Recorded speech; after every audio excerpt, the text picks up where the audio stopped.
Cerita soal Mas Ganjar Pranowo yang merupakan keturunan seorang wali, keturunan dari Sunan Kalijogo yang sangat terkenal itu, dan juga sakti, ini memang patut ditelusuri dan dicermati. Soal hubungan ini pernah diungkap oleh Pak Nasyirul Falah Amru atau Gus Falah, Sekretaris Umum dari Pengurus Pusat Baitul Muslimin Indonesia. Alkisah, Sunan Kalijogo yang hidup lebih dari 500 tahun silam, yang merupakan salah satu dari wali songo yang teramat masyhur itu, yang dikenal telah berhasil menyebarkan agama Islam menggunakan budaya lokal seperti tembang dan wayang. Dia ini punya keturunan yang bernama Raden Tumenggung Mandoyo Nagoro. Nah, Mandoyo Nagoro ini punya keturunan bernama Raden Mas Abdullah yang memiliki putra bernama Raden Danuwiono. Danuwiono inilah yang merupakan kakek buyut dari Mas Ganjar.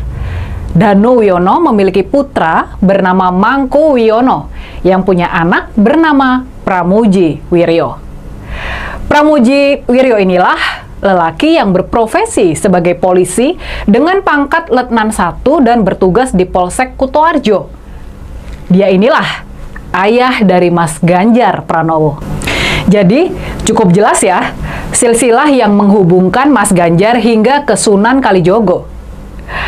Mungkin hubungan inilah yang bisa menjelaskan kalau kita ikuti kebiasaan-kebiasaan dari Mas Ganjar selama ini, tampak jelas tradisi Nahdlatul Ulama benar-benar dipegang teguh dan dipraktekkan sama Mas Ganjar.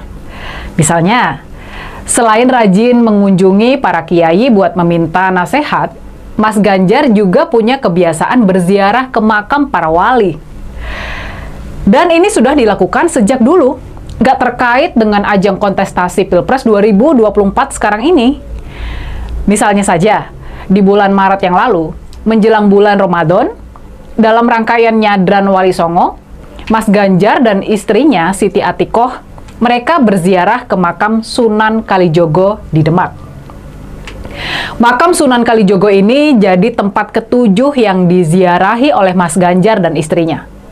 Sebelumnya, mereka sudah ziarah ke makam-makam Sunan Ampel di Surabaya, Sunan Gresik dan Sunan Giri di Gresik, Sunan Derajat di Lamongan, Sunan Bonang di Tuban, serta Raden Fatah di Demak. Dari Demak, pasangan ini melanjutkan perjalanan mereka dengan berziarah ke makam-makam Sunan Muria di Kudus, Sunan Gunung Jati di Cirebon, kakek buyut Danuwiono, kakek Mangku Wiono, serta kedua orang tua dari Mas Ganjar di Purworejo.